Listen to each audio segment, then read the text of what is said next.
2021년 8월 부부는 동탄의 29평형 매물을 7억 9,800만 원에 계약했습니다. 모아둔 돈 3억 5천만 원에 주택담보대출 4억 5천만 원을 받았습니다. 입주 후 몇 달 만에 같은 평형이 8억 2천만 원에 거래됐고 호가는 무려 11억까지 치솟았습니다. 우리 집 동탄 호수 근처인데 산지 얼마 안 됐거든? 근데 벌써 많이 올랐어. 부부는 여기저기 자랑하고 다녔죠. 당시 유튜브와 부동산 포럼에서는 동탄을 경기도의 강남이라 부르며 상승 기대감을 부추겼습니다. 부부는 속으로 생각했습니다. 조금 더 기다리면 12억은 가볍게 넘을 거야. 하지만 2022년 어느 날 아내가 놀라서 말했습니다. 여보 난리 났어. 우리 어떡해? 과연 그들에게 무슨 일이 일어난 걸까요? 38세 김민준 씨는 동탄의 대기업에서 연구원으로 8년째 근무 중입니다. 고액의 연봉에 성과급까지 포함하면 매년 상당한 수입을 올립니다.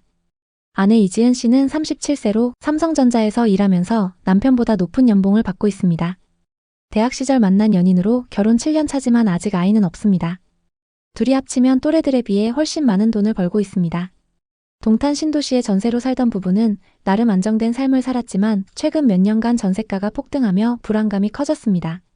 처음 전세 계약 시 4억대였던 보증금이 이제 6억을 넘었고 매달 나가는 이자 부담도 만만치 않았습니다. 집주인이 갑자기 보증금을 올려달라고 할까봐 노심초사했습니다. 어느 날 저녁 민준 씨가 아내에게 말했습니다.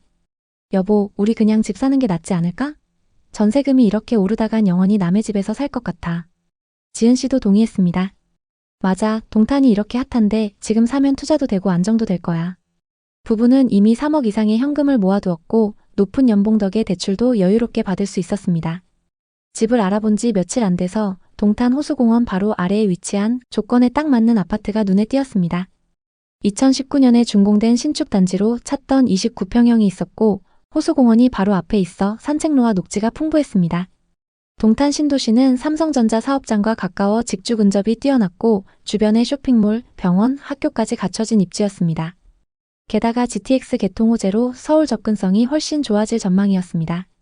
부동산 커뮤니티에서는 동탄은 무조건 오른다. 투자자들이 몰려들고 있다. 이런 글이 넘쳐났습니다. 서울과 수도권 사람들도 동탄으로 몰려들었고 돈 많은 투자자들이 이 아파트를 노린다는 소문이 돌았습니다. 민준 씨는 흥분해서 말했습니다. 여기 봐, 동탄 호수에 GTX 호재까지. 지금 사면 5년 뒤엔 2배는 될 거야. 지은 씨도 설레었습니다. 우리처럼 둘이 사는 부부한테 딱 맞아. 출퇴근 거리도 딱이고 주말에 호수 산책하면 얼마나 좋을까? 부부는 몇 번 현장을 방문한 끝에 결정을 내렸습니다. 2021년 8월 29평형 매물을 7억 9,800만 원에 계약했습니다. 모아둔 돈 3억 5천만 원에 주택담보대출 4억 5천만 원을 받았습니다. 계약서를 쓰던 날 민준 씨는 창밖으로 보이는 호수공원을 보며 속으로 중얼거렸습니다. 이게 우리 인생의 터닝포인트야. 입주는 빠르게 진행됐습니다. 깔끔한 단지가 마음에 들었고 호수공원에서 불어오는 바람이 베란다를 스치며 집 안을 상쾌하게 만들었습니다. 부부는 주말에 호수를 산책하며 미래를 이야기했습니다. 여기서 살면서 돈 더 모아서 노후 준비하자. 지은 씨가 웃으며 말했습니다. 민준 씨도 고개를 끄덕였습니다. 동탄이 이렇게 발전하는데 집값도 오를 테니 걱정 없어. 실제로 입주 후 몇 달 만에 시세가 오르기 시작했습니다. 같은 평형이 8억 2천만 원에 거래됐다는 소식이 들려왔고 호가는 무려 11억까지 치솟았습니다. 부동산 앱을 확인할 때마다 민준 씨는 뿌듯했습니다. 그때 산 게 신의 한 수였어. 지금 팔아도 얼마가 남는 거야. 커뮤니티에서는 GTX 호재와 신도시 개발 소식이 화제였고 투자자들이 몰려들어 아파트 값이 더 오를 거라는 전망이 지배적이었습니다. 지은 씨는 친구들에게 자랑스럽게 말했습니다. 우리 집 동탄 호수 근처인데 산지 얼마 안 됐거든? 근데 벌써 많이 올랐어. 부부의 생활은 더 여유로워졌습니다. 출퇴근 시간이 줄어 아침에 여유롭게 커피를 마시고 저녁엔 호수공원에서 산책하며 하루를 마무리했습니다. 이 집 덕분에 삶의 질이 올라갔어. 민준 씨가 말했습니다. 지은 씨도 동의했습니다. 투자도 되고 살기에도 좋으니 완벽해. 유튜브와 부동산 포럼에서는 동탄을 경기도의 강남이라 부르며 상승 기대감을 부추겼습니다. 부부는 속으로 생각했습니다. 조금 더 기다리면 12억은 가볍게 넘을 거야. 하지만 2022년 봄부터 분위기가 바뀌었습니다. 미국의 금리 인상 소식이 뉴스에 쏟아지더니 한국은행도 기준금리를 연달아 올렸습니다. 처음엔 우린 고정금리 대출이니까 괜찮아 이렇게 생각했습니다. 그러나 물가가 뛰고 생활비가 늘어나면서 부담이 커졌습니다. 월급은 그대로인데 고정 지출이 급격히 증가했습니다. 민준 씨는 가계부를 들여다보며 한숨을 쉬었습니다. 대출 이자는 버틸만한데 왜 이렇게 힘들지? 우리 이제 외식 좀 줄이자. 와인도 좀 적당히 마셔야겠어. 그때부터 부동산 앱을 확인하는 습관이 생겼습니다. 어느 날 지은 씨가 충격적인 소식을 받습니다. 같은 아파트 29평형이 6억 5천만 원에 거래됐다는 기록이었습니다. 설마 떨어진 거야? 불안이 시작됐습니다. 2022년 11월 상황은 더 악화됐습니다. 부부가 매수한 아파트의 시세가 급락하며 5억대 거래가 나왔다는 소식이 퍼졌습니다. 민준 씨는 부동산 중개소에 가서 물었습니다. 이게 정말인가요? 왜 이렇게 떨어졌어요? 중개인은 한숨을 쉬며 대답했습니다. 금리 때문에 거래가 얼어붙었어요. 투자자들이 빠져나가고 있어요. 부부는 밤마다 이야기를 나눴습니다. 기다리면 다시 오를 거야. 동탄은 호재가 많잖아. 지은 씨가 말했지만 속으로는 두려웠습니다. 호수공원이 보이는 창문을 보며 처음 입주할 때의 설렘을 떠올렸습니다. 하지만 이제 설렘 대신 불안이 가득했습니다. 2023년 들어 하락은 더 가파르게 이어졌습니다. 얼마 지나지 않아 같은 평형이 4억 7,500만 원에 거래됐다는 소식이 들렸습니다. 부부가 7억 9,800만 원에 산 집이 불과 1년 반 만에 3억 이상 손실을 본 셈이었습니다. 민준 씨는 회사에서조차 집중이 안 됐습니다. 매일 아침 출근길에 아파트 단지를 바라보는 것만으로도 가슴이 답답해졌습니다. 우리 너무 무리한 거 아니야? 대출 갚느라 평생 일해야 할 판이네. 그는 지은 씨에게 하소연했습니다. 지은 씨는 눈물을 글썽이며 말했습니다. GTX 호재가 있으니까 버텨보자. 하지만 그 말조차 공허하게 들렸습니다.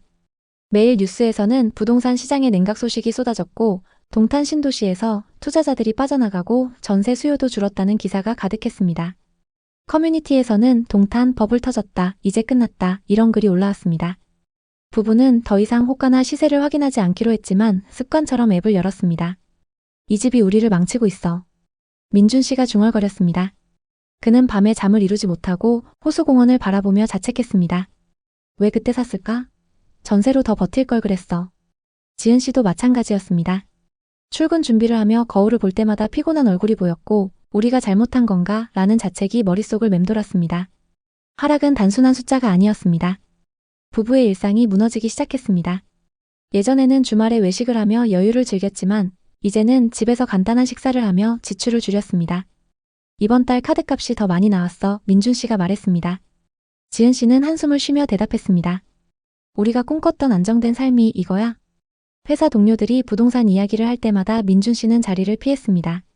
동탄 요즘 어때? 이런 질문이 고문처럼 느껴졌습니다. 지은 씨는 친구 모임에서 웃으며 넘기려 했지만 속으로는 우리 집은 반토막 났어 라고 외치고 싶었습니다. 호수공원은 여전히 아름다웠지만 산책할 때마다 이 뷰에 속았다는 생각이 들었습니다. 2024년 내내 시세는 바닥을 쳤습니다. 부부의 마음은 메말라갔습니다. 출퇴근길에 아파트를 볼 때마다 한숨이 나왔습니다. 요즘 우리 집 얼마나 하나 팔 수 있을까? 지은 씨가 물었지만 민준 씨는 고개를 저었습니다. 지금 팔면 손해가 너무 커. 그냥 살면서 기다리자. 하지만 기다림은 고통이었습니다. 매달 통장에서 빠져나가는 대출 이자가 부담스러웠고 성과급을 받아도 기쁨보다는 손해를 만회해야 된다는 다짐이 앞섰습니다. 외식을 줄이고 여행 대신 집에서 시간을 보냈습니다. 우리 왜 그때 집을 샀을까? 후회가 밀려왔습니다.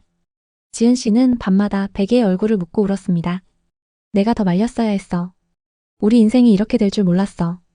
민준 씨는 아내를 안으며 미안해, 나 때문에 라고 속삭였습니다. 부부의 대화는 점점 줄어들었고 침묵이 집안을 가득 채웠습니다. 호수공원의 바람이 더 이상 상쾌하지 않았습니다. 좌절은 깊어졌습니다. 지은 씨는 우울증 증세를 보이기 시작했습니다. 회사에서 실수를 연발하고 집에 돌아와서는 소파에 앉아 멍하니 창밖을 바라봤습니다. 지은 씨는 이 집이 우리를 갉아먹고 있어 라고 중얼거렸습니다. 친구들의 성공적인 투자 이야기를 들을 때마다 질투와 자괴감이 솟구쳤습니다. 왜 우리만 이렇게 된 거지? 부부는 서로를 탓하지 않으려 애썼지만 긴장된 분위기가 지속됐습니다. 2025년 7월, 약간의 회복 조짐이 보였습니다. 같은 단지 29평형이 6억 2천만 원에 거래됐다는 소식이 들려왔습니다. 초기 가격 7억 9,800만 원보다 1억 7,800만 원 떨어진 금액이었지만 바닥보다는 오른 셈이었습니다. 민준 씨는 안도의 한숨을 쉬었습니다. 조금 올랐네. 이제 앞으로 더 오를 거야. 지은 씨도 동의했습니다. 그래, 계속 버티는 게 나아. 호수공원이랑 가까워서 좋잖아. 하지만 속으로는 여전히 불안했습니다. 부동산 시장은 예측 불허였고 그들의 선택이 실패일지 성공일지 알 수 없었습니다. 이제 부부는 집값에 연연하지 않기로 했습니다. 돈이 전부는 아니야. 우리 둘이 즐겁게 사는 게 중요해. 민준 씨가 말했습니다. 지은 씨는 호수를 보며 생각했습니다. 이 집은 우리 삶의 일부야. 오르든 내리든 여기서 계속 살아가자. 김민준 씨네 부부는 결코 쉽게 결정한 게 아니었습니다. 30대 후반 고소득 부부로서 동탄의 밝은 미래를 믿고 내린 결정이었습니다. 동탄 신도시는 삼성전자 사업장과 GTX 호재로 2021년 한때 인기 폭발이었고 부부가 매수한 아파트처럼 호수공원 인접 아파트는 투자자들의 타깃이 됐습니다. 실제로 2021년 8월 29평형이 7억 9,800만 원에 거래된 후 호가는 10억 이상까지 올랐습니다. 하지만 금리 인상과 시장 냉각으로 2022년 11월 5억 이후 4억 7,500만 원까지 하락했습니다. 2025년 7월 6억 2천만 원으로 회복했지만 고점 가격에는 미치지 못합니다. 동탄 부동산 시장은 여전히 변동성이 큽니다. 2025년 들어 동탄역 인근 일부 아파트가 회복 조짐을 보이고 있지만 전체적으로는 고금리와 대출 규제로 인해 안정되지 못한 상태입니다. 예를 들어 동탄역 주변의 동탄역 시범 더샵 34평형은 2021년 고점 14억 8천만 원에서 2023년 11억 초반까지 떨어졌다가 2025년 13억으로 소폭 상승했습니다. 하지만 장지동의 동탄호수 자이파밀리에는 2021년 9억 5천만 원에서 2023년 6억으로 40% 하락한 후 2025년 7억 선입니다. 동탄 전체적으로 급격히 하락했으나 2025년 들어 동탄역 인근 단지들이 먼저 반등하고 있습니다. 그러나 외곽 단지들은 여전히 매수세가 약해 동탄호수 자이파밀리에처럼 2021년 9억 5천만 원대에서 2025년 7억대로 아직 회복하지 못하고 있는 곳이 많습니다. 전문가들은 전체적으로 매물이 소진되려면 시간이 더 필요하며 고금리 기조와 대출 규제가 지속되면 추가 조정이 있을 수 있다고 전망합니다. 많은 사람들이 신도시니까 안전하다, 호재 많아서 오른다, 이런 믿음으로 샀지만 시장 변동성 앞에서 무너졌습니다. 처음 분양했을 때 분양받았던 분들은 아직도 많이 이득 중이지만 오늘 보신 민준 씨네 부부처럼 고점에 투자했다가 크게 손해를 본 분들이 많은 동탄 신도시. 그들은 아파트 시세가 하락했어도 그 안에서 어떻게든 버티고 있습니다. 부동산 투자는 단순히 투자가 아니라 온 가족의 미래가 걸려 있습니다. 예측 불가능한 시장에서 중요한 건 자신의 재정 상황과 장기 계획을 냉정히 보는 것입니다. 동탄처럼 호재가 많아도 글로벌 경제 변화와 금리, 부동산 정책이 모든 것을 좌우할 수 있습니다. 2025년 현재 동탄은 꾸준히 젊은 층 수요가 증가하고 있지만 아직 많은 물량이 시장에 나와 있습니다. 만약 투자를 고려 중이라면 급매물 위주로 고려하시되 개인 재정 상황을 꼼꼼히 체크하세요. 혹시 부동산 관련 고민이나 비슷한 경험이 있으시면 댓글에 남겨주세요. 여러분의 경험이 누군가에게 도움이 될 수 있습니다.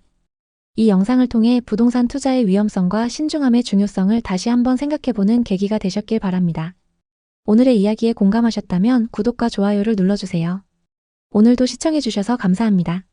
다음 편엔 더 좋은 내용으로 찾아뵙겠습니다. 여러분 최근 뉴스를 보셨나요? 서울 아파트 평균가가 14억을 넘어섰다는 기사가 계속 나오고 있습니다. 부동산이 또 올랐네? 라고 생각하실 수 있겠지만 이 숫자는 겉으로 보기엔 높아 보이지만 실상을 들여다보면 이야기가 다릅니다. 지금 부동산 시장은 겉으로는 좋아 보이지만 속으로는 분위기가 좋지 않은 곳들이 많습니다. 특히 고가 아파트나 상업용 부동산, 소위 꼬마 빌딩 같은 투자처에서 주인들이 줄줄이 한계 상황에 몰리고 있습니다. 6월 27일 대출 규제가 시행된 이후로 서울 아파트 거래량이 70% 이상 급감했다는 통계가 나왔습니다. 직방이나 한국부동산원 자료를 살펴보면 강남권 고가 아파트 거래가 특히 뚝 떨어졌고 평균 가격 상승은 똘똘한 한 채 중심으로만 일어나는 현상이라고 합니다. 이는 시장 전체가 멈춰선 상태에서 소수의 고가 거래만으로 평균을 끌어올린 것입니다. 매물이 쌓이고 매수자도 없어서 집주인들만 이자 부담에 짓눌리고 있습니다. 예를 들어 강남구의 경우 지난 6개월 동안 거래량이 65% 감소했고 일부 동에서는 아예 거래가 제로인 곳도 있다고 합니다. 실제로 현장에서 느끼는 체감은 훨씬 더 심각합니다. 강남에 사는 김정환 씨는 3년 전에 20억 중반 아파트를 샀습니다. 대출을 15억이나 끌어다 썼죠.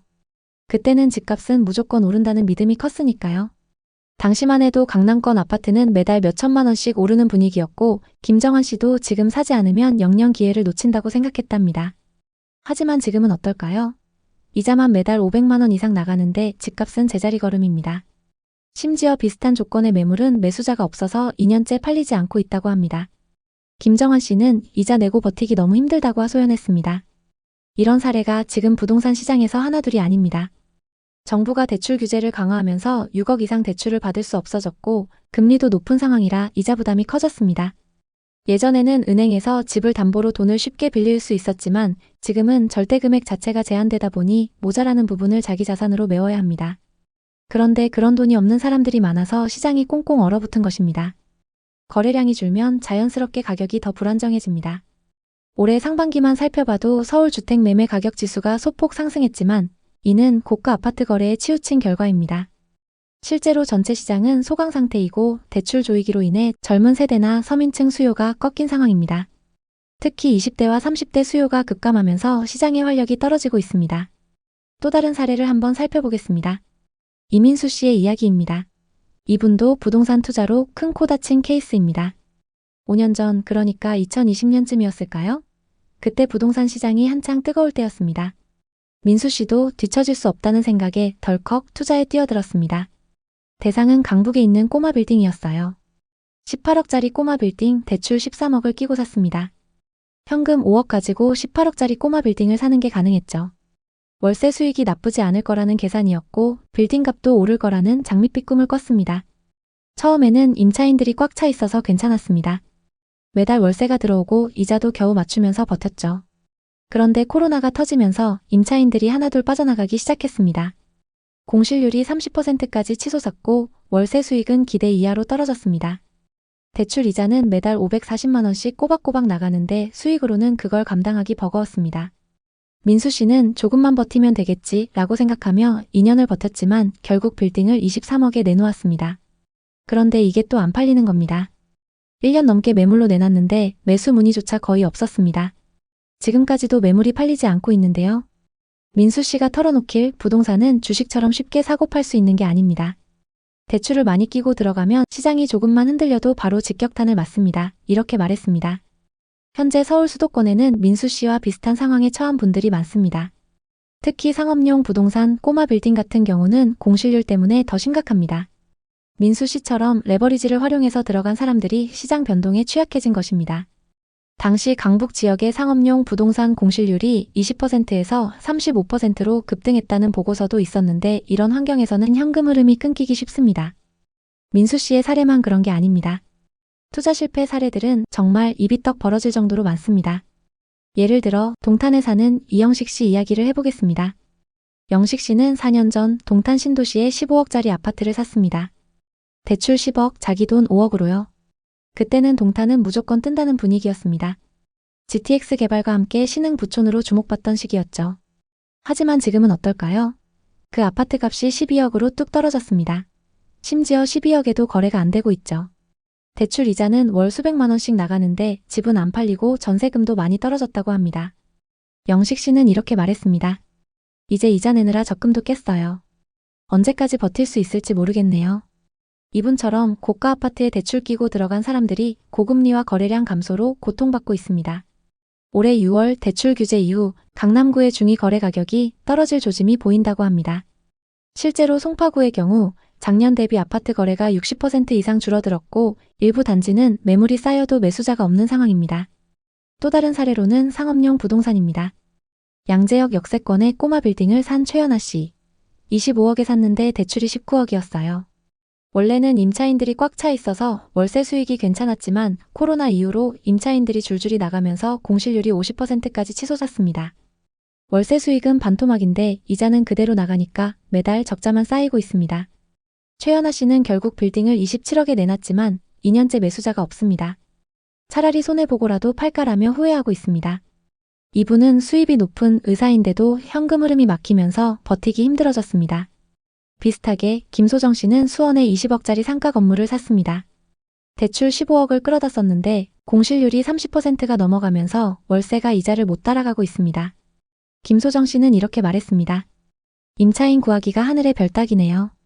자영업자들이 다 힘들어하니 건물이 그냥 빈 껍데기예요 라고 하소연했습니다. 이런 사례들을 보면 공통점이 있습니다. 다들 부동산은 무조건 오른다는 믿음으로 대출을 많이 끌어다 썼고 시장이 변하면서 그 부담을 감당하지 못하고 있는 것입니다. 특히 상업용 부동산은 공실률 때문에 더 치명적입니다. 아파트는 그래도 주거용이라 임차인을 구할 가능성이 있지만 상업용은 임차인 구하기가 정말 어렵습니다. 앞으로는 이런 실패 스토리가 더 늘어날 수밖에 없습니다. 특히 입지가 조금 떨어지는 상업용 부동산의 경우 공실률이 60%를 넘는 곳도 많아서 투자자들의 부담이 커지고 있습니다. 지금 왜 이렇게 줄줄이 무너지고 있는 걸까요? 여러 이유가 얽혀 있지만 가장 큰 건 대출 규제와 고금리 기조입니다. 정부가 6억 이상 대출을 제한하면서 고가 아파트나 빌딩을 사려는 수요가 확 줄었습니다. 예전에는 20억짜리 집 사면서 15억 대출 받는 게 가능했지만 지금은 그게 안 되니까요. 게다가 금리가 낮아지지 않아서 이자 부담이 큰 상황입니다. 예를 들어 15억 대출 받아서 연 3% 금리면 연간 이자가 4,500만 원입니다. 하지만 금리가 5%로 오르면 1년에 이자만 7,500만 원으로 뛰는 겁니다. 이걸 매달 나눠서 낸다고 해도 감당하기 쉽지 않습니다. 시장에 매물이 많아야 거래가 활성화되는데 지금은 다들 집값 더 오를 거야 라는 기대감에 집을 안 내놓고 있습니다. 하지만 정작 매수자는 없습니다. 왜냐하면 대출이 막혔고 금리 부담 때문에 선뜻 나서는 사람이 없으니까요. 그래서 거래가 멈춘 상태에서 집주인들만 이자 부담에 허덕이고 있는 것입니다. 특히 상업용 부동산은 공실률이 치명적입니다. 예전에는 역세권 건물이면 임차인 걱정 없었지만 지금은 자영업자들이 힘들어지면서 임차인 구하기가 어려워졌습니다. 공실률이 30에서 50%까지 치솟은 빌딩도 많습니다. 월세 수익이 없는데 이자는 꼬박꼬박 나가니까 집주인들 입장에서는 악몽 같은 상황입니다. 거기에 세금 부담도 무시 못합니다. 최근 보유세 이야기가 많이 나오고 있습니다. 정부가 보유세를 올리면 고가 아파트나 빌딩 보유자들 부담이 더 커질 것입니다. 예를 들어 30억짜리 아파트의 보유세율이 1.5%만 돼도 연간 4,500만 원을 세금으로 내야 합니다. 이걸 이자랑 같이 감당하려면 정말 소득이 탄탄하지 않으면 불가능합니다. 이런 요인들이 겹치면서 대출 레버리지를 활용했던 사람들이 가장 먼저 무너지고 있습니다. 건물을 산 분들은 공실률과 거래량 감소로 이중고를 겪고 아파트를 산 분들은 가격 조정과 매수자 부재로 버티기 힘들어합니다. 결국 시장이 공급 부족과 수요 위축으로 불안정해진 것입니다. 올해 하반기에도 입주 물량이 급감하면서 수급 불일치가 심화될 거라는 전망이 나와서 더 많은 집주인들이 한계에 몰릴 수 있습니다. 실제로 한국부동산원 자료에 따르면 서울의 신규 입주 물량이 작년 대비 30% 줄었고 이는 공급 부족을 더 부추기고 있다고 합니다. 이런 시장에서 우리는 무엇을 해야 할까요? 우선 무리한 대출은 절대 금물입니다. 부동산은 레버리지를 활용하면 수익이 커질 수 있지만 반대로 리스크도 엄청 큽니다. 10억을 훌쩍 넘는 대출 끼고 부동산을 샀을 때 그 이자 부담은 엄청납니다. 대출은 본인 소득으로 감당할 수 있는 수준에서만 해야 합니다. 또 단기 시세 차익을 노린 매매는 위험하다고 봅니다. 부동산은 주식처럼 단기 차익을 노리기 어려운 자산입니다. 사고 팔 때 거래 비용, 세금 다 고려하면 단타로 큰돈 벌기 어렵습니다. 특히 지금처럼 거래가 멈춘 시장에서는 더더욱 그렇습니다. 장기적인 관점으로 접근해야 합니다. 시장 흐름을 읽어야 한다는 것도 중요합니다. 부동산 시장은 정부 정책, 금리, 경제 상황에 따라 급변합니다. 예를 들어 지금은 금리가 오르고 대출 규제가 강해진 상황이니까 무리한 투자는 피해야 합니다. 반대로 시장이 안정화되고 저렴한 매물이 늘어나면 그때 기회를 노려보는 게 좋습니다. 그리고 현금 흐름을 확보하는 게 핵심입니다. 부동산 투자는 결국 현금 흐름 싸움입니다. 월세 수익이 안정적이거나 본인 소득으로 이자를 감당할 수 있는 구조를 만들어야 합니다. 공실률 높은 상업용 부동산은 특히 조심해야 합니다. 아파트를 산 경우도 임차인 유치나 임대 수익을 미리 계산해야 합니다. 수익성이 떨어지면 바로 직격탄입니다. 보유세 강화나 금리 변동을 미리 대비하는 태도도 필요합니다. 결국 부동산은 물건을 사듯 들었다 놨다 하는 게 아닙니다. 가전제품 하나 사는데도 가격 보고 고민하는데 수억 수십억짜리 아파트를 살 때는 더 큰 고민이 필요합니다. 그렇게 비싼 아파트를 대출로 산다는 건 더 오를 거라는 믿음 때문입니다. 하지만 이제 그 믿음이 흔들리고 있습니다. 부동산 투자는 단기적인 차익을 노리기보다는 안정적인 수익 구조를 만드는 데 초점을 맞춰야 합니다. 예를 들어 임대 수요가 꾸준한 지역이나 소형 주거용 부동산에 투자한다면 공실 리스크를 줄일 수 있습니다. 마지막으로 앞으로 부동산 시장이 어떻게 될지 예측해 보겠습니다. 지금이 부동산 시장의 전환점이라고 봅니다.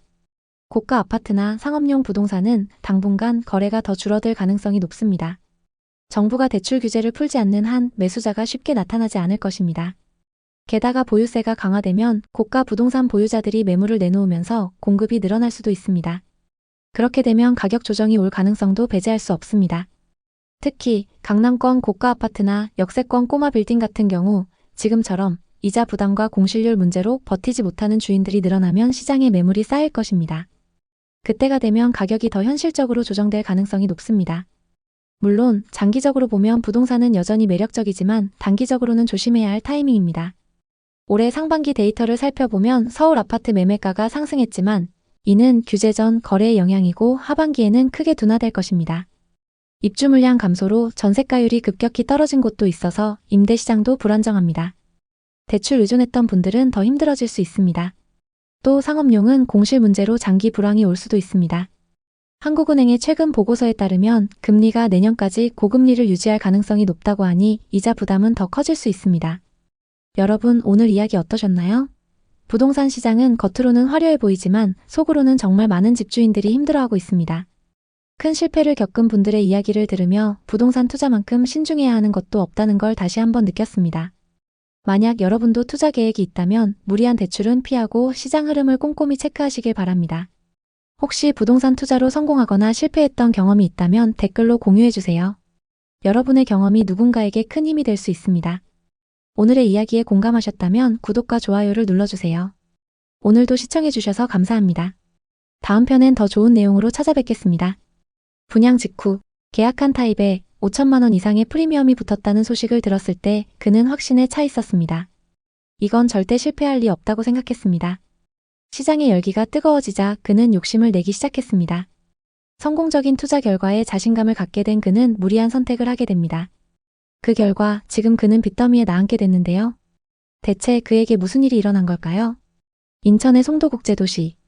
한때 대한민국 부동산 시장에 샛별로 떠오르던 이곳에는 이제 텅 빈 건물과 빚더미에 나앉은 투자자들의 깊은 한숨만 남아 있습니다. 지난 상승장 송도의 한 생활 숙박시설이 분양될 당시 이곳은 투자자들이 서로 계약하려고 줄을 섰습니다. 최고 31층에 총 900실이 넘는 이 건물은 1.5룸의 분양가가 4억 5천만 원, 원룸의 분양가가 2억 2천만 원으로 책정되었습니다. 당시 여러 지역에서 생활 숙박시설의 프리미엄이 수억씩 붙었다는 소문이 시장을 뜨겁게 달궜습니다. 그 결과 송도에 분양하는 이 현장에도 많은 투자자들이 몰려들었죠. 그러나 그 열기는 오래가지 못했습니다. 준공이 완료된 지금 이 건물은 80% 이상이 입주하지 않은 채로 방치되어 있습니다. 한때 희망의 상징이었던 생활 숙박시설은 어떻게 이렇게 황폐한 공간이 되었을까요? 정부의 정책 한 번으로 이렇게 됐다고 하는데요. 과연 어떤 사연일까요? 이곳에서 꿈을 꾸었던 한 투자자의 이야기를 통해 그 비극의 내막을 들여다보겠습니다. 30대 후반의 평범한 직장인이었던 박민수 씨는 2021년 인천 송도의 분양 현장을 처음 방문했습니다. 그는 부동산 투자로 경제적 자유를 얻고자 하는 꿈을 품고 있었습니다. 송도는 국제도시와 신도시 인프라, GTX 호재로 인해 최고의 투자처라고 불리며 투자자들의 관심을 끌었습니다. 지역 전체가 부동산 개발로 완전히 천지개벽했고 아파트, 오피스텔, 그 다음으로 생활 숙박시설도 주목받고 있었습니다. 31층 높이의 현대적인 외관, 세련된 인테리어, 신도시 인프라와 교통의 편리함을 강조하는 분양사의 화려한 광고는 민수 씨의 마음을 단번에 사로잡았습니다. 그는 지금이 자신의 삶을 바꿀 기회라고 믿었습니다. 민수 씨는 분양 상담 후 44타입 1.5룸을 4억 5천만 원에 계약했습니다. 분양 현장에서 만난 사람들은 하나같이 지금 사지 않으면 후회할 것이라며 열정적으로 브리핑했죠. 분양 직후 계약한 타입에 5천만 원 이상의 프리미엄이 붙었다는 소식을 들었을 때 그는 확신에 차 있었습니다. 이건 절대 실패할 리 없다고 생각했습니다. 시장의 열기가 뜨거워지자 그는 욕심을 내기 시작했습니다. 44타입의 성공적인 계약에 자신감을 갖게 된 그는 21타입 원룸을 2억 2천만 원에 추가로 계약했습니다. 한 채로 큰돈을 벌었으니 두 채면 더 큰돈을 벌 수 있겠다는 단순한 계산이었죠. 게다가 계약금만 있으면 완공될 때까지 돈이 필요 없다는 게 너무 큰 메리트였습니다. 당시 부동산 시장은 절대 실패하지 않을 것처럼 보였습니다. 특히 생활 숙박시설은 주택수에 포함되지 않는다는 점이 투자자들에게 큰 매력으로 다가왔습니다. 정부의 부동산 규제를 피해가며 주거용으로 사용할 수 있을 거라는 기대감이 시장을 지배했습니다. 분양 현장에서는 이러한 장점과 각종 호재 그리고 외국인들의 수요를 강조하는 홍보가 끊임없이 이어졌습니다. 민수 씨는 서울과 수원, 송도 그리고 속초와 부산 등의 여러 성공 사례를 검색하며 희망을 품었습니다. 다른 곳들처럼 생활 숙박시설이라 해도 다들 거주하고 있으니 큰 문제가 없을 거라고 믿었습니다. 주거용과 숙박용. 이 두 가지의 용도가 문제가 될 수 있었지만 다들 안전하게 생각하고 투자하고 있으니 설마 문제가 되겠냐는 막연한 믿음이 그의 판단을 흐렸습니다. 그러던 어느 날 부동산 시장에 예상치 못한 폭풍이 몰아쳤습니다. 당시 정부에서 발표한 새로운 규제가 시장의 판도를 완전히 바꿔놓았습니다. 생활 숙박시설은 반드시 숙박 용도로만 사용해야 하며 이를 위반할 경우 엄청난 금액의 벌금을 부과한다는 규제가 생겼습니다. 이 규제는 송도뿐만 아니라 전국의 모든 생활 숙박시설 투자자들에게 치명적인 타격을 입혔습니다. 민수 씨는 분위기가 완전히 바뀌었다고 느꼈습니다. 가격이 중요한 것이 아니었습니다. 거래 자체가 아예 멈춰버렸고 그는 예상치 못한 상황에 당황했습니다. 주거용으로 사용할 수 있을 거라던 기대는 산산이 부서졌습니다. 매수 의향이 있던 사람들은 하나둘씩 자취를 감췄고 시장은 급속도로 얼어붙었습니다. 44타입 매물은 이제 3억대에도 거래가 되지 않았습니다. 원래 분양가 4억 5천만 원에서 1억 넘게 손실이 발생한 셈입니다. 21타입 원룸 역시 마찬가지였습니다. 수익은커녕 마이너스 프리미엄 상태로 전락했습니다. 그는 마이너스 프리미엄이 2억에 달한다고 한탄했습니다. 하지만 그 가격에도 아무도 사려 하지 않았죠. 한때 1억 이상의 프리미엄을 자랑하던 매물들이 이제는 짐덩어리가 되어 그를 옥죄고 있었습니다. 그는 매일 밤 잠을 이루지 못했습니다. 왜 그때 욕심을 부렸을까라는 후회가 그의 머릿속을 떠나지 않았습니다. 문제는 단순히 가치 하락에 그치지 않았습니다. 준공이 완료된 지금 민수 씨는 중도금 대출 이자와 연체 이자로 인해 점점 더 깊은 수렁으로 빠져들고 있습니다. 두 개의 타입에 대한 중도금 대출 이자는 4천만 원을 훌쩍 넘겼습니다. 그가 보유한 두 개의 매물로 인해 쌓인 빚은 수억에 달합니다. 이 엄청난 금액은 그의 삶을 송두리째 흔들었습니다. 그는 이자를 내느라 돈이 바닥났다고 한탄했습니다. 이제는 관리비도 내지 못하고 있습니다. 관리비만 한 달에 수십만 원이 부과된다는 사실에 그는 더욱 절망했습니다. 텅 빈 건물, 쌓여가는 빚, 그리고 희망 없는 미래만이 그를 기다리고 있었습니다. 그는 이 모든 것이 악몽 같다고 느꼈습니다. 한때 그의 꿈을 설레게 했던 생활 숙박시설은 이제 그의 어깨를 짓누르는 무거운 짐이 되었습니다. 민수 씨를 포함한 수분양자들은 시행사를 상대로 집단 소송을 준비했습니다. 그들은 분양 당시 주거용으로 사용할 수 있을 거라는 홍보가 오해를 불러일으켰다고 주장했습니다.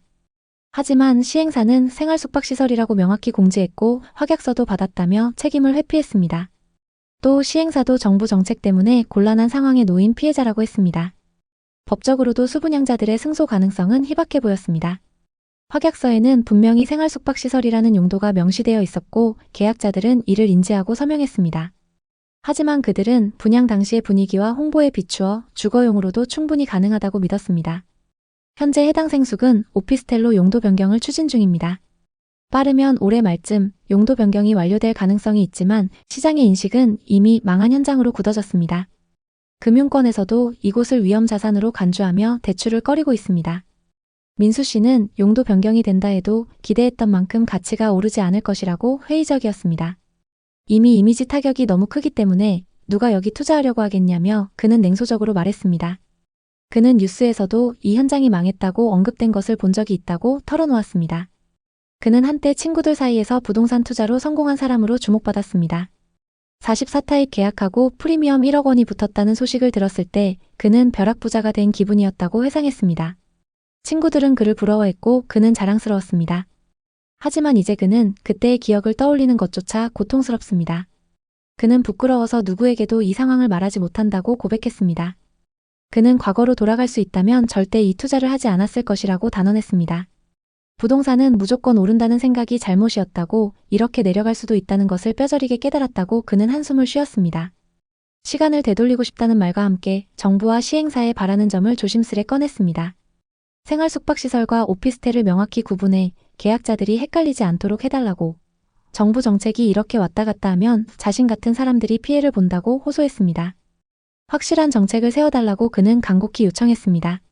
정부의 갑작스러운 정책 변화가 이 모든 비극의 시작이었다고 한탄했습니다. 정책이 이렇게 바뀌지만 않았어도 자신 같은 사람들이 이렇게까지 망하지는 않았을 것이라고 그는 분노와 체념이 뒤섞인 목소리로 계속 말했습니다. 인천 송도에 위치한 이 생활 숙박시설은 단순한 부동산 실패 사례가 아닙니다. 이는 투자자, 시행사, 금융권, 그리고 정부 정책까지 얽힌 복잡한 사연입니다. 시행사는 건물을 훌륭히 지었고 약 900실에 달하는 대규모 프로젝트는 송도의 랜드마크로 불릴 뻔했습니다. 분양도 성공적이었습니다. 하지만 정부의 갑작스러운 규제 강화는 모든 것을 뒤바꿨습니다. 민수 씨는 시행사도 답답할 것이라고 자신들도 답이 없는 상황이라고 허탈한 웃음을 지었습니다. 건물은 잘 지었고 분양도 잘 됐지만 정책 하나 때문에 다 망가졌다고 그는 한탄했습니다.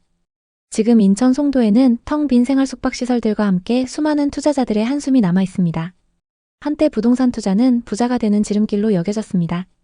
민수 씨도 그 꿈에 매료되었던 사람 중 하나였습니다. 하지만 이 사례는 부동산 투자의 화려한 겉모습 뒤에 숨겨진 위험을 적나라하게 보여줍니다. 그는 부동산으로 벼락부자가 될 수 있다는 꿈이 다가 아니라고, 잘못하면 이렇게 가난해질 수도 있다고 뼈저리게 깨달았습니다. 그는 다시는 섣부르게 투자하지 않을 것이며 팔 수만 있다면 싸게라도 꼭 팔고 싶다고 말했습니다.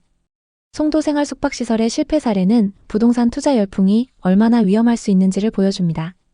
한때 모두가 부자를 꿈꾸며 뛰어들었던 이곳은 이제 실패의 상징이 되었습니다.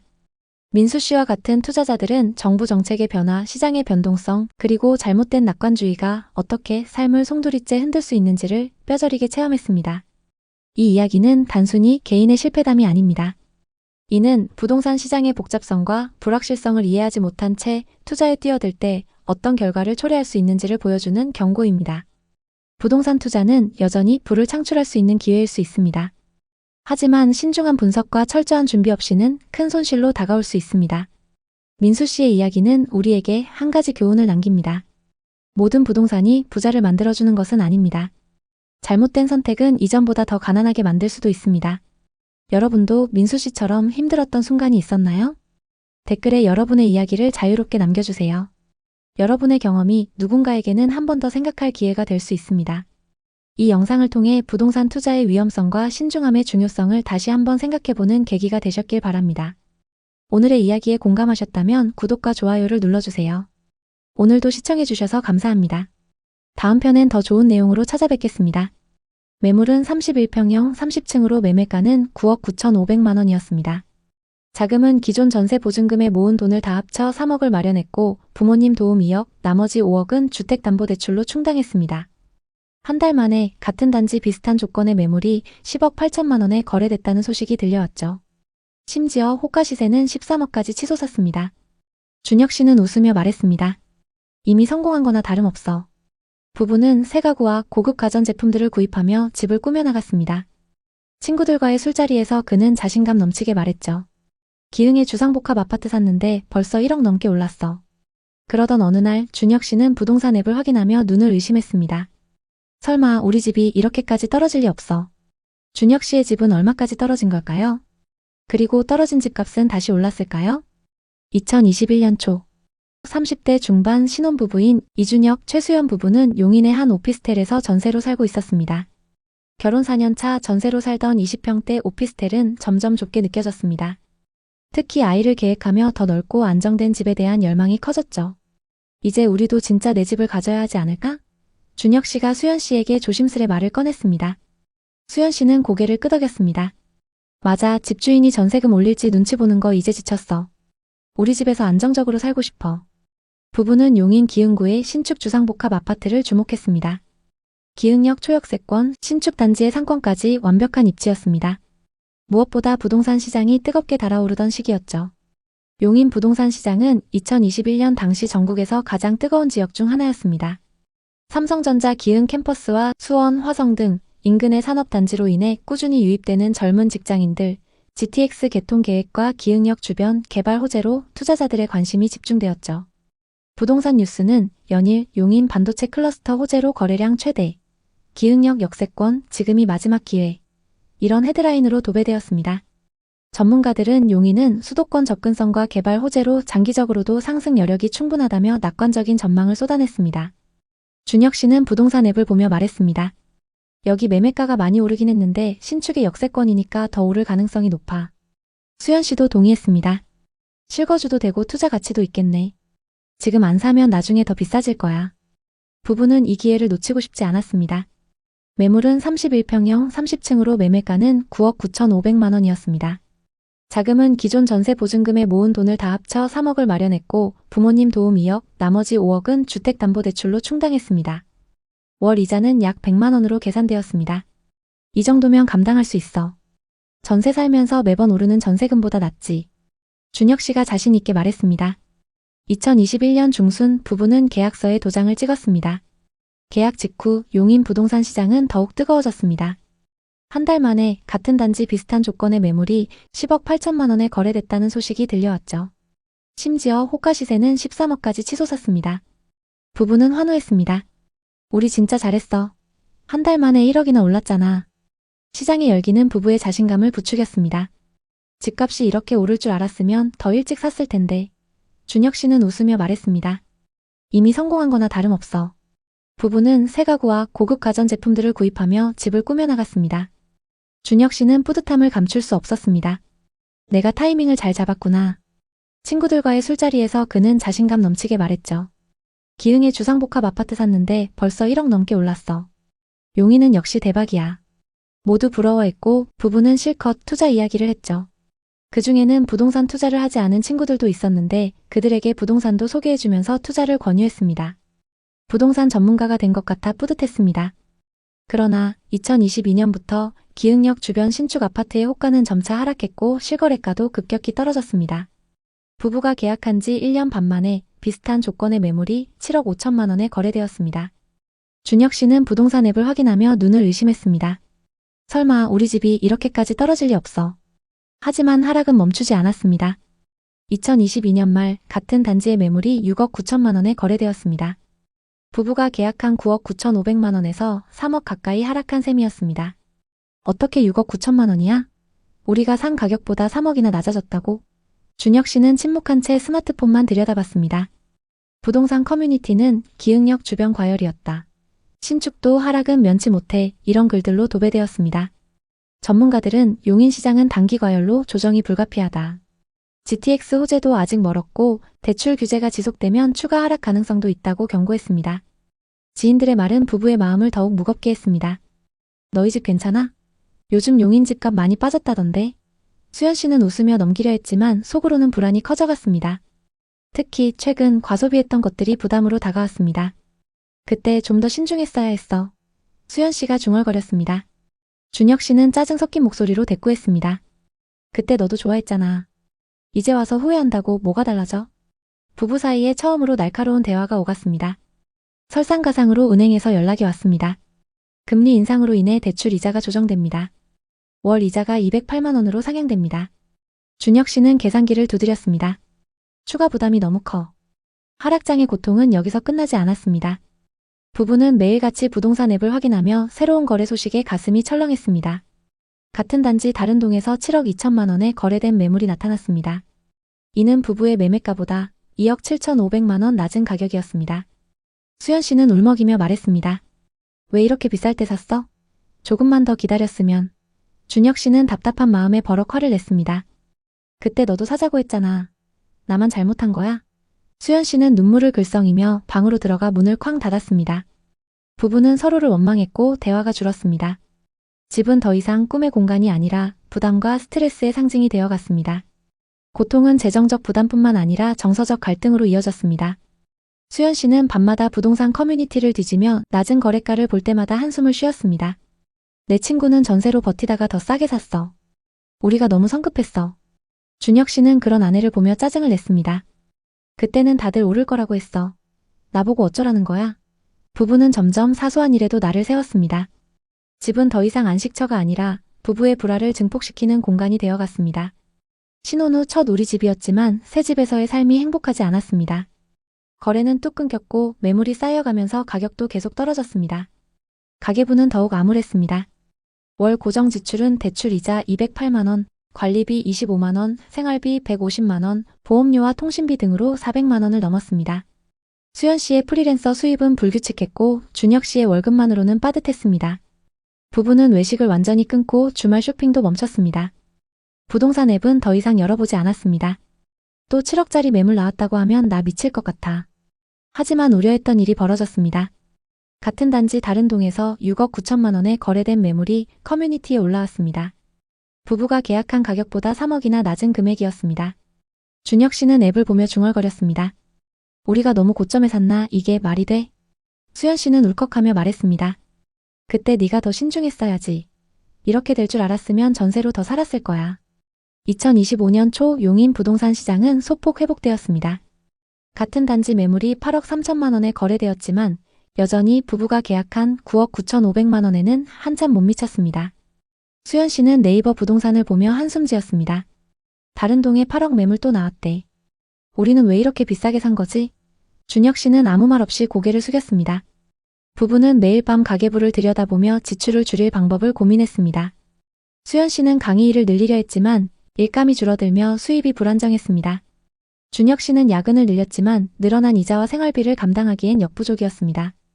2025년 여름 부부는 점차 현실에 적응해 갔습니다.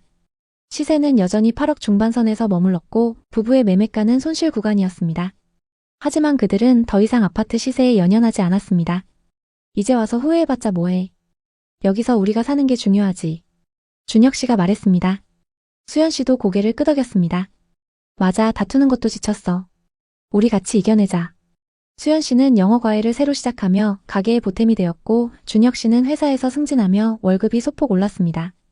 이자 부담은 여전히 컸지만 전세 만기 걱정 없이 안정된 공간에서 생활하는 것은 큰 위안이었습니다. 전세 살던 때 생각하면 집주인 눈치 안 봐도 되는 게 제일 좋아. 수연 씨가 웃으며 말했습니다. 부부는 주말마다 단지를 산책하고 역 근처를 구경하며 긍정적으로 생각했습니다. 한 번은 준혁 씨가 베란다에 서서 기흥역 방향을 바라보며 말했습니다. 서로 다투면서 힘들었지만 이 집은 우리 삶의 시작이잖아. 여기서부터 다시 시작해보자. 수연 씨도 미소를 지으며 고개를 끄덕였습니다. 맞아, 이 집이 우리를 무너뜨릴 뻔했지만 지금은 우리를 지탱해주고 있어. 이준혁 최수연 부부의 이야기는 부동산 시장의 냉혹함을 보여줍니다. 용인 기흥구 구갈동의 신축 아파트는 여러 호재로 뜨거운 관심을 받으며 호가가 13억까지 치솟았습니다. 하지만 금리 인상과 공급 과잉으로 6억 9천만 원까지 하락했습니다. 부부는 9억 9,500만 원에 매수하며 실거주와 투자라는 두 마리 토끼를 잡으려 했지만 시장 하락, 과소비, 금리 인상으로 재정적, 정서적 부담을 안게 되었습니다. 하락장 속 부부의 갈등은 그들의 선택이 얼마나 큰 부담이 되었는지를 보여줍니다. 부동산 시장은 변덕스럽습니다. 상승장에서는 모두가 서둘러 매수하고 하락장에서는 조금 더 기다릴 걸 이라는 후회가 뒤따릅니다. 이 부부의 사례는 집이 단순히 자산 그 이상의 의미를 가진다는 점을 보여줍니다. 그들의 집은 시세 하락으로 재정적 부담을 주었지만 전세의 불안에서 벗어나 안정된 삶을 시작할 수 있는 터전이 되어 주었습니다. 과소비와 갈등은 교훈이 되었고 부부는 더 신중한 재정관리와 서로에 대한 이해를 다짐했습니다. 용인 부동산 시장은 GTX 개통, 반도체 클러스터, 삼성전자 기흥 캠퍼스, 수원 및 화성 인근의 산업단지로 인해 전국에서 가장 뜨거운 지역 중 하나였습니다. 특히 기흥역 주변 신축 아파트는 젊은 직장인과 투자자들의 관심을 끌며 단기간에 수억의 가격 상승을 기록했습니다. 하지만 2022년 이후 금리 인상과 공급 과잉으로 시장은 급격히 하락했고 역세권 신축 아파트도 6억 9천만 원까지 떨어지며 투자자들에게 큰 충격을 주었습니다. 2025년 현재 용인 부동산 시장은 소폭 회복세를 보이고 있습니다. 기흥역 주변 아파트의 거래가는 8억 중반선으로 반등했지만 2021년 고점에는 여전히 미치지 못합니다. 전문가들은 용인은 장기적으로 성장 가능성이 높지만 단기 투자보다는 실거주 목적의 접근이 적합하다고 조언합니다. GTX 개통과 반도체 사업지 개발 이후 교통 인프라까지 개선되면 가격 회복 가능성이 높지만 그 전까지는 변동성이 클 것으로 예상됩니다. 한국부동산원 자료에 따르면 2025년 상반기 용인 기흥구 아파트 매매가는 2024년 대비 약 10% 회복했으나 여전히 2023년 고점 대비 20-30% 낮은 수준입니다. 게다가 최근 시작된 부동산 규제 정책들로 인해 빠른 반등을 기대하기는 어려운 상황입니다. 집을 살 때 중요한 것은 지금이 매수 타이밍인가가 아니라 이 집이 내 삶에 어떤 가치를 줄 수 있는가입니다. 여러분에게 부동산이란 어떤 의미인가요?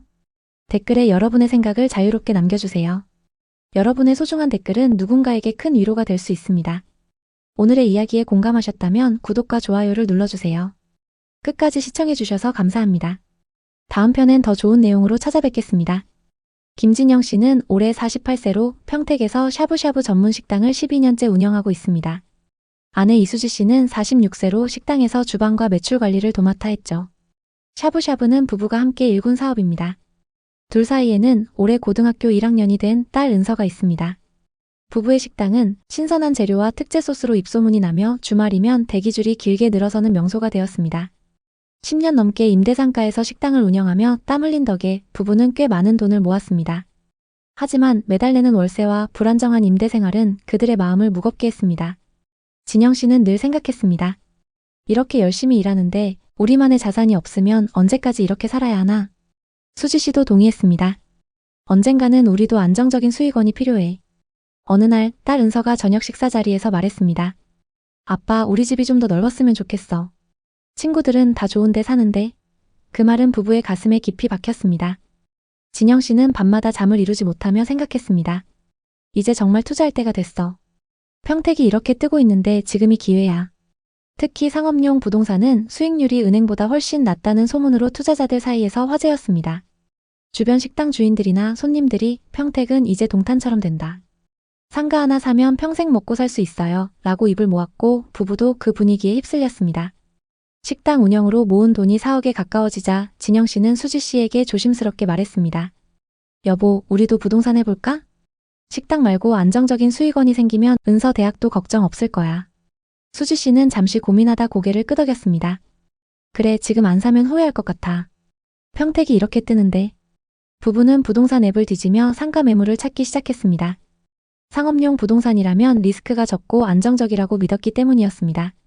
그러던 어느 날 지인으로부터 고덕신도시 주상복합단지 1층에 위치한 스타벅스 상가를 소개받았습니다. 스타벅스 건물주가 되는 건 모든 사람들의 꿈이었죠. 진영 씨는 쉬는 날이면 스타벅스에 앉아 책을 읽는 걸 좋아했고 수지 씨도 스타벅스를 좋아했습니다. 스타벅스 같은 큰 브랜드는 절대 망하지 않아. 월세 걱정 없이 평생 수익 낼 수 있을 거야. 중개인이 보여준 자료에 따르면 스타벅스는 전국의 모든 매장을 직영으로 운영하며 건물을 빌려서 사용하는 시스템이었습니다. 매출액의 일정 비율을 건물주에게 월세처럼 지급하는 구조로 안정적인 수익을 보장한다고 했습니다. 해당 매장은 월 매출의 14%를 상가 소유주에게 주는 계약이었고 고덕신도시의 활발한 상권 덕에 매출이 꾸준할 거라는 전망이 있었습니다. 부부는 현장을 방문해 보았습니다. 주상복합단지 1층에 자리 잡은 스타벅스는 평일인데도 입주민과 주변 직장인들로 북적였습니다. 유리창 너머로 보이는 세련된 인테리어와 긴 줄을 선 손님들, 커피향이 퍼지는 분위기에 진영 씨는 흥분을 감추지 못했습니다. 여기라면 매일 사람들로 가득할 거야. 이게 바로 우리가 찾던 매물이야. 수지 씨도 동의했습니다. 은서가 대학 갈 때까지 여기서 나오는 돈으로 여유롭게 살 수 있을 거야. 그리고 갖고 있다가 가격이 오르면 비싸게 팔면 돼. 하지만 매매 가격을 듣고 부부는 충격에 빠졌습니다. 스타벅스 매장이 들어선 상가 전체가 24억 원이었죠. 식당으로 모은 돈으로는 도저히 감당할 수 없는 금액이었습니다. 24억? 이건 너무 무리야. 그냥 포기하자. 수지 씨가 한숨을 쉬며 말했습니다. 진영 씨도 아쉬운 마음을 감추지 못했지만 현실을 인정하려 했습니다. 그런데 중개인이 뜻밖의 제안을 했습니다. 이 스타벅스 매장은 원래 나눠져 있던 상가 3개 호실을 연결해서 만든 거예요. 전체를 사는 대신 1개 호실만 분양받을 수 있습니다. 가격은 8억이고 월 수익은 전체의 33%만 받는 형태로 계약하면 됩니다. 그 말을 들은 부부의 눈이 반짝였습니다. 8억이라면 가능할지도 모른다고 생각했습니다.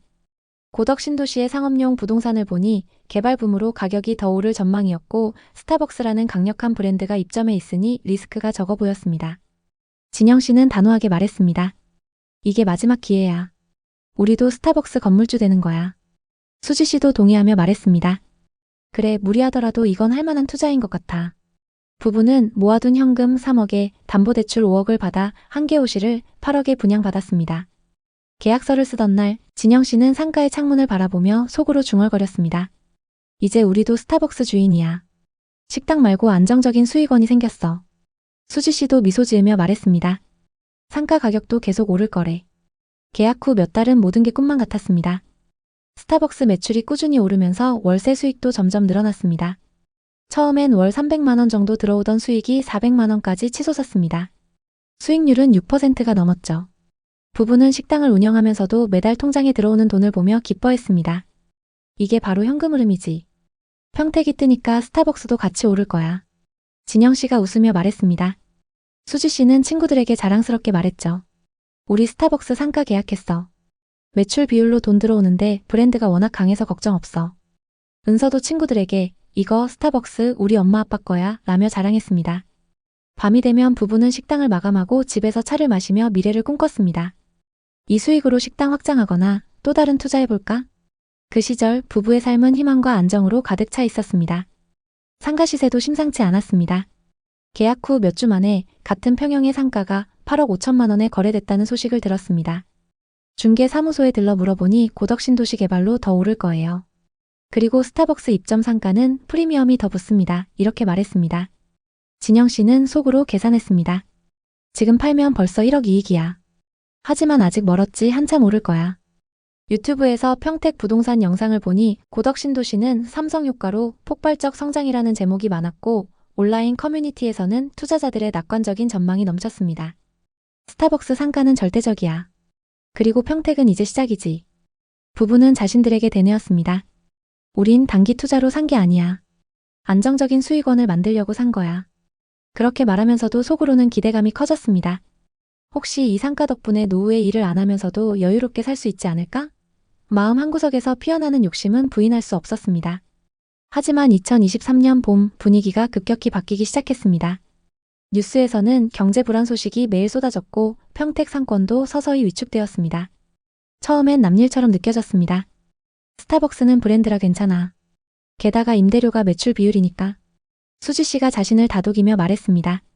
하지만 문제는 매출 자체가 급감한 것이었습니다. 배달 서비스가 확대되고 각종 프로모션으로 가격 경쟁이 치열해지면서 스타벅스 매출이 줄어들기 시작했습니다. 월 매출이 30% 이상 떨어지면서 부부가 받는 수익도 급락했습니다. 최고 수익 시절 400만 원이던 월세가 200만 원대로 내려앉았습니다. 진영 씨는 통장 내역을 보며 눈을 의심했습니다. 이게 어떻게 된 일이지? 매출이 왜 이렇게 떨어져? 수지 씨는 스타벅스 앱과 뉴스를 확인하며 한숨을 쉬었습니다. 배달 때문에 오프라인 매장이 타격받고 있어. 그리고 프로모션으로 마진도 줄고 있는 것 같아. 더 큰 문제는 따로 있었습니다. 예전처럼 여러 호실을 연결한 상가는 이제 대출 규제가 강화되어 팔기 어려워졌습니다. 중개인에게 물어보니 분양된 호실 하나만으로는 신규 대출이 어렵다네요. 그래서 전체를 사려는 사람만 찾는데 그런 사람이 거의 없어요. 이런 답변이 돌아왔습니다. 게다가 고덕신도시 주변에 스타벅스 매장이 새로 생기면서 경쟁이 심해졌습니다. 진영 씨는 쉬는 날 매장 주변의 상가를 둘러봤습니다. 비슷한 평형의 상가가 7억에 나온 걸 보고 가슴이 철렁했습니다. 이 상가는 위치도 좋은데 왜 이렇게 싸게 나왔지? 수지 씨는 한숨을 쉬며 말했습니다. 5억 대출이 이제 짐이야. 우리가 너무 무리했던 걸까? 2024년 여름 상황은 더 악화되었습니다. 스타벅스 매출은 최고점에서 30% 이상 하락했고 부부가 받는 월세는 이자를 겨우 감당하는 수준이었습니다. 게다가 운영하던 식당 매출도 줄어들었습니다. 부부는 식당 마감 후 가계부를 들여다보며 지출을 줄일 방법을 고민했습니다. 또 다른 투자는커녕 이자와 월세마저 부담스러워졌습니다. 수지 씨는 은서 입시학원을 하나 더 보내지 못해 미안한 마음이 들었습니다. 진영 씨는 식당에서 늦게까지 손님을 기다리며 생각했습니다. 식당이라도 잘 돼야 할 텐데 라고 말하는 목소리는 떨렸습니다. 수지 씨도 우울했습니다. 스타벅스 건물주 꿈이 이게 다야. 그날 밤 진영 씨는 은서가 자는 방을 들여다봤습니다. 상가를 산 후 수익으로 좋은 대학에 보내주려고 했던 순간이 떠올랐습니다. 하지만 이제 그 상가는 애물단지가 되어버렸습니다. 유튜브에서는 평택 상권은 아직 바닥 아니다. 공실 계속 늘어나고 있다. 이런 영상이 넘쳤고 커뮤니티에서는 스타벅스도 이제 끝났다. 이런 제목의 글이 올라오기 시작했습니다. 수지 씨는 커피를 마시며 말했습니다. 우리 이러다 영원히 대출만 갚다 끝나는 거 아니겠지? 진영 씨는 아무 대답도 하지 못했습니다. 상가를 산다는 건 단순히 오를까 내릴까의 게임이 아니었습니다. 식당 운영의 피로를 벗어나 안정된 삶을 꿈꾼 선택이었습니다. 하지만 그 선택이 부부를 절망으로 내몰았습니다. 2025년 8월 부동산 앱을 확인해보니 고덕신도시 비슷한 상가가 6억 5천만 원의 매물로 나와 있었습니다. 불과 몇 년 전 8억에 산 부부의 상가와 조건이 비슷했습니다. 손실은 1억 5천만 원. 더 충격적인 건 그 금액에 나온 상가들도 계약이 되지 않는다는 사실이었습니다. 진영 씨는 휴대폰을 내려놓고 아무 말도 하지 않았습니다. 이젠 놀랍지도 않았습니다. 시세 하락은 더 이상 충격이 아니라 일상이 되었습니다. 그날 저녁 수지 씨가 조용히 말했습니다. 우리 그냥 계속 버텨보자. 팔아도 손해고 수익이라도 조금씩 들어오니까. 진영 씨는 고개를 끄덕였습니다. 이제는 체념할 수밖에 없었죠. 부부는 상가를 팔고 싶어도 팔 수 없었습니다. 평택뿐만 아니라 상업용 부동산 시장 자체가 최악의 상황으로 치닫고 있었기 때문이죠. 상가 수익은 줄었지만 식당 운영으로 버틴 결과 샤브샤브 집의 매출이 조금씩 오르기 시작했습니다.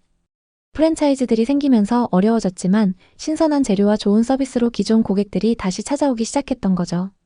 부부는 고정 지출을 줄이고 식당 운영에 전념하고 있습니다. 더 이상 주변에 우리 스타벅스 건물주예요 라고 말하지 않게 되었습니다. 진영 씨는 어느 날 상가를 지나며 조용히 생각했습니다. 이거 괜히 산 걸까? 그때 안 샀으면 어땠을까? 실제로 평택 고덕신도시의 상가들은 2021년 삼성 효과로 가격이 폭등했지만 2025년 들어 매출 하락과 대출 규제 강화로 시세가 30% 이상 하락한 사례가 많습니다. 심지어 하락한 가격에도 거래가 안 되고 있는 상황이죠.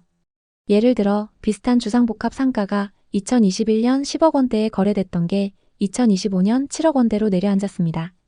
근처 지제역 주변의 상가도 2022년 7억에 분양했던 상가가 2025년 5월 5억대에 거래되었습니다. 이 상가들을 산 많은 사람들은 평택은 산업단지라 상업용 부동산은 무조건 오릅니다. 브랜드 입점 상가는 안전자산입니다. 이런 말에 이끌렸습니다. 각자의 이유로 확신이 가득했던 선택이었습니다. 하지만 결과는 팔지도 못하고 높은 이자만 갚으며 버티는 이들이 늘어나고 있습니다.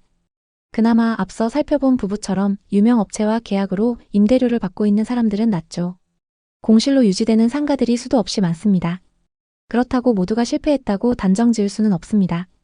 누군가는 손해본 부분을 만회하기 위해 매일 노력하며 살아가고 있기 때문입니다. 상가값은 하락했지만 삶은 계속되었죠.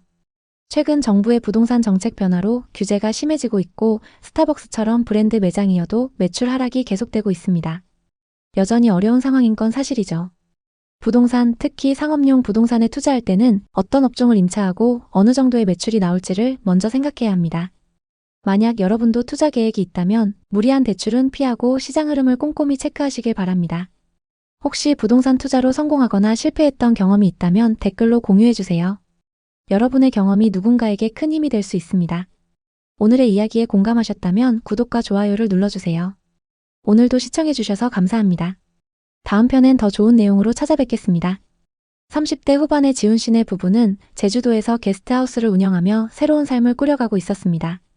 두 사람은 제주도 성산의 게스트하우스에서 일하며 쌓은 노하우로 애월에 정착한 지 2년 만에 검색만 하면 나오는 유명 게스트하우스를 만들어냈습니다. 그들의 숙소 제주의 밤은 애월의 푸른 바다를 배경으로 한 인테리어와 맛있는 음식과 와인 그리고 루프탑이 어우러져 20대 30대 청춘들에게 사랑받았습니다. 숙소는 성수기면 예약조차 하기 힘들었고 비수기에도 꾸준히 손님이 찾아왔습니다. 부부는 3층 건물을 임대해서 숙박업을 운영하고 있었죠. 3층 주인집에서 거주하며 1층과 2층은 게스트하우스로 활용했습니다. 그들은 2년 단위로 건물 전체를 월세로 임대해서 숙박 사업을 키워나가고 있었습니다. 제주도에서의 생활은 자유롭고 행복했습니다. 그러나 시간이 지나며 부부는 불안감을 느끼기 시작했습니다. 제주도 부동산 시장이 뜨겁게 달아오르고 있었기 때문입니다.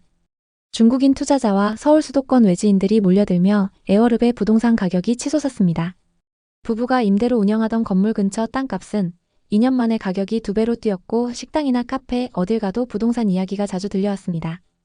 부부는 점점 더 강하게 부동산 투자를 해야겠다는 생각을 하게 되었습니다. 그러던 어느 날 부부가 운영하던 게스트하우스 건물이 매매로 나왔다는 소식을 듣게 됐습니다.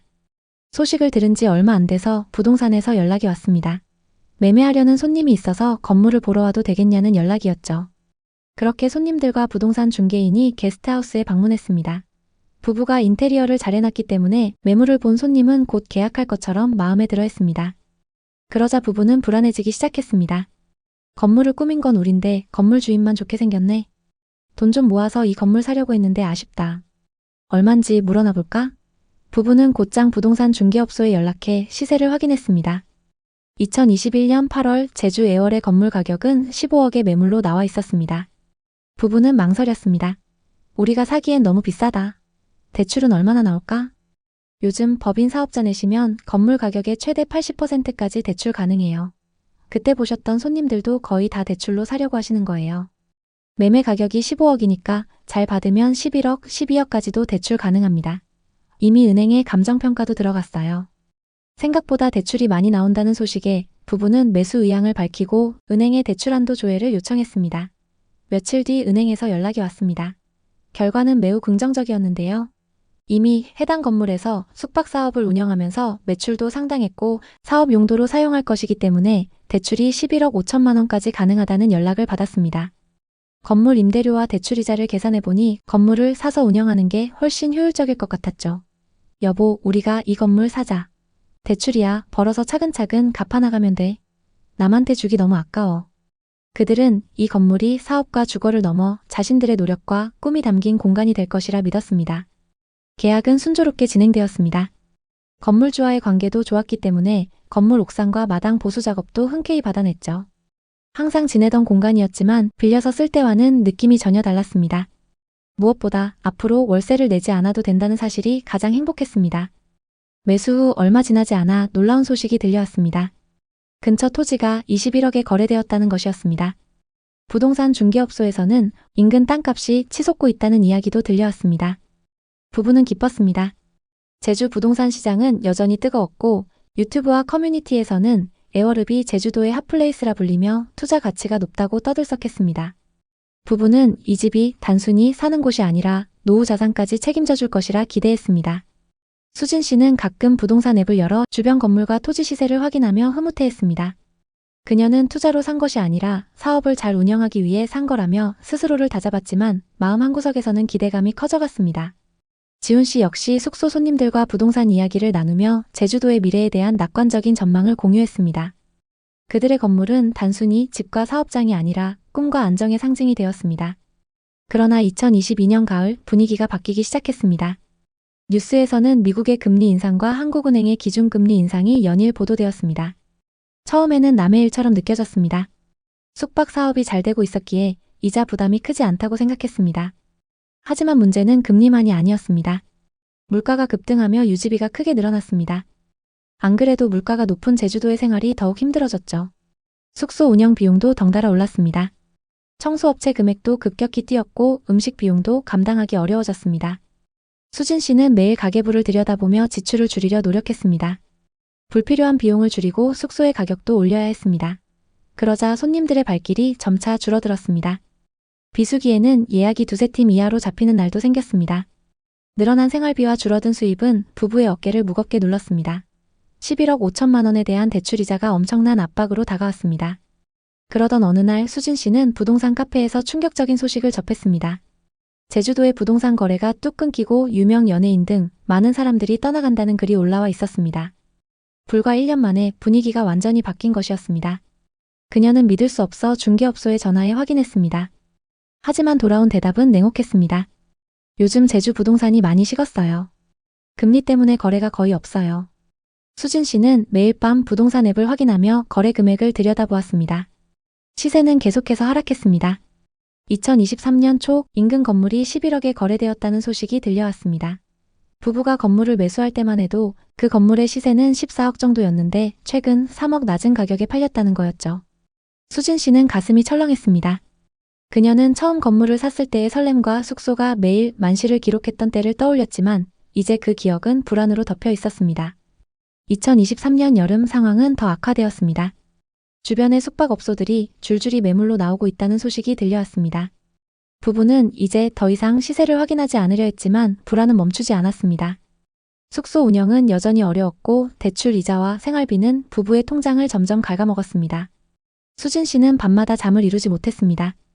그녀는 손님들이 잠든 후 옥상에 앉아 바다를 바라보며 눈물을 흘렸습니다.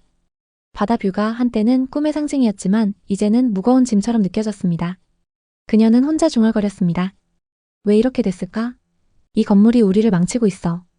지훈 씨는 숙박 어플 예약 처리를 마치고 돌아와 아내의 눈물을 보고 가슴이 아팠습니다. 그는 조용히 그녀를 안아주었지만 위로의 말조차 떠오르지 않았습니다. 수진 씨는 손님들의 저녁 파티를 준비하다가도 이따금 우울감이 밀려왔습니다. 그녀는 남편 지훈 씨에게 털어놓았습니다. 이자 때문에 집중이 안 돼. 이게 다 무슨 소용이야? 지훈 씨는 야간에 숙소를 점검하며 혼자 한숨을 쉬었습니다. 대출 갚느라 평생 이렇게 살다 끝나는 건가? 제주가 천국이라던 게 다 거짓말이었어. 부부는 저녁 식사 중에도 침묵이 길어졌습니다. TV에서 제주도 관련 뉴스가 나오면 채널을 돌렸습니다. 제주도 물가 폭등으로 외지인들의 발길이 끊기고 있다는 소식을 접했을 때 좌절은 절망으로 바뀌었습니다. 수진 씨는 친구들과의 모임을 피하기 시작했습니다. 한때 제주 생활을 자랑하던 그녀는 이제 후회와 자책감에 사로잡혔습니다. 그때 왜 그렇게 자신만만했지? 이제는 좋은 척도 못하겠어. 지훈 씨는 숙소 손님들에게 미소를 지으려 애썼지만 속으로는 절망감이 쌓였습니다. 부부는 서로를 탓하지 않으려 노력했지만 가끔 다툼이 일어났습니다. 수진 씨는 울면서 말했습니다. 대출 이자 때문에 사업에 집중이 안 돼. 우리 꿈이 여기서 끝나는 거야? 지훈 씨는 답답한 마음에 소리쳤습니다. 나도 후회해. 하지만 어쩌라고. 그들의 관계마저 흔들리기 시작했습니다. 수진 씨는 밤이면 옥상에 앉아 하염없이 바다를 바라보았습니다. 그녀는 이 건물을 계약했을 때의 설렘을 떠올렸습니다. 숙소를 성공시키겠다는 다짐. 그리고 안정된 미래를 꿈꾸던 시간이 주마등처럼 스쳐갔습니다. 하지만 이제 그 건물은 그녀에게 위로가 되지 않았습니다. 너무 섣불리 사버렸어. 그녀는 혼잣말을 하며 눈물을 닦았습니다. 2025년 8월. 시장은 약간의 회복 조짐을 보였습니다. 제주도 관광이 조금씩 살아나고 있다는 소식이 들려왔습니다. 하지만 여전히 부동산 시장은 어려웠습니다. 그나마 다행인 건 대출 이자가 조금 낮아졌다는 사실입니다. 수진 씨는 부동산 앱의 기록을 보며 더 이상 놀라지도 않았습니다. 하락은 충격이 아니라 일상이 되었습니다. 어느 날 저녁 부부는 옥상에 앉아 바다를 바라보았습니다. 지훈 씨가 조용히 입을 열었습니다. 우리 그냥 가격은 있고 행복하게 살아보자. 돈이 전부는 아니잖아. 수진 씨는 고개를 끄덕였습니다. 그들은 이 건물을 원망하고 싶지 않았습니다. 이유는 단순했습니다. 이곳이 이제 그들의 삶의 터전이었기 때문입니다. 숙소는 여전히 어려웠지만 부부는 운영 방식을 바꾸기 시작했습니다. 에어비앤비 운영을 효율적으로 하고 예약과 리뷰 관리를 통해 슈퍼호스트가 되었습니다. 손님은 조금씩 늘어났고 매출도 서서히 안정되었습니다. 그들은 사무관리, 청소, 픽업, 음식 등 파트를 세분화하면서 유지 비용을 최대한 줄였습니다. 더 이상 서로에게 우리 건물값 얼마야? 이런 질문은 하지 않았습니다. 수진 씨는 어느 날 옥상에서 바다를 바라보며 조용히 생각했습니다. 이 건물 괜히 산 걸까? 안 샀으면 어떻게 됐을까? 그들은 이 건물에서 웃고 울고 고민하고 숙소를 운영하며 새로운 꿈을 꾸었습니다. 시세는 하락했지만 삶은 계속되었습니다. 제주도 에어릅의 3층 건물은 2021년 8월 15억에 거래되었지만 주변의 숙소 매물이 늘어나고 수익이 나빠지면서 더 이상 오르지 않았습니다. 하지만 여전히 토지 그 자체로의 가치는 유지되고 있습니다. 제주도의 부동산 투자 실패 사례는 건물뿐만 아니라 주거용, 상업용 모든 영역에서 찾을 수 있습니다. 타운하우스를 예로 들면 서귀포시의 한 고급 빌라 단지는 2021년 10억대에 거래되었지만 2025년 현재 7억대로 떨어졌습니다. 제주도 부동산 시장은 2020년, 2021년 뜨거운 열기를 띠었지만 금리 인상과 관광 수요 감소로 빠르게 냉각되었습니다. 에어릅은 한때 제주도의 핫플레이스로 불리며 투자자들의 관심을 끌었지만 2022년 말부터 거래량이 급감하고 가격이 하락했습니다. 2025년 들어 일부 지역에서 회복 조짐이 보였습니다. 그러나 최근 규제가 강화되며 가격 하락이 불가피해 보입니다. 전문가들은 제주 부동산 시장이 2025년 하반기에는 저조한 흐름을 보일 가능성이 높다고 전망했습니다. 제주공항 개발과 같은 대형 프로젝트가 일부 지역의 토지 시장을 자극했지만 주거용 부동산은 여전히 위축된 상태입니다. 투자자들은 단기적인 상승보다는 장기적인 관점에서 시장을 지켜봐야 한다는 의견이 지배적입니다. 부동산 시장은 부부의 기대와 달리 빠르게 변했습니다. 제주도는 무조건 오른다. 바다뷰는 안전자산이다. 이런 말에 이끌렸던 부부의 선택은 확신으로 시작되었지만 결과는 달랐습니다. 그들은 팔 엄두도 못 내고 대출 이자를 갚으며 버텨야 했습니다. 하지만 그 건물은 단순한 자산이 아니었습니다. 그곳에서 투자 실패를 만회하려 노력하며 새로운 도전을 준비하는 삶의 공간이었습니다. 부동산은 단순한 투자가 아닙니다. 앞서 살펴본 지훈 씨네 부부처럼 어떤 마음가짐으로 현재를 버텨내고 어떤 미래를 계획할 것인지가 중요합니다. 고점에서 사서 하락했더라도 그 공간이 가족에게 의미 있는 터전이라면 그것은 투자 이상의 가치를 가질 수 있습니다. 혹시 이와 비슷한 부동산 고민을 하고 계신가요? 여러분의 이야기가 있다면 자유롭게 공유해주세요. 당신의 경험이 누군가에게 큰 힘이 될 수 있습니다. 오늘의 이야기에 공감하셨다면 구독과 좋아요를 눌러주세요. 오늘도 시청해주셔서 감사합니다. 다음 편엔 더 좋은 내용으로 찾아뵙겠습니다.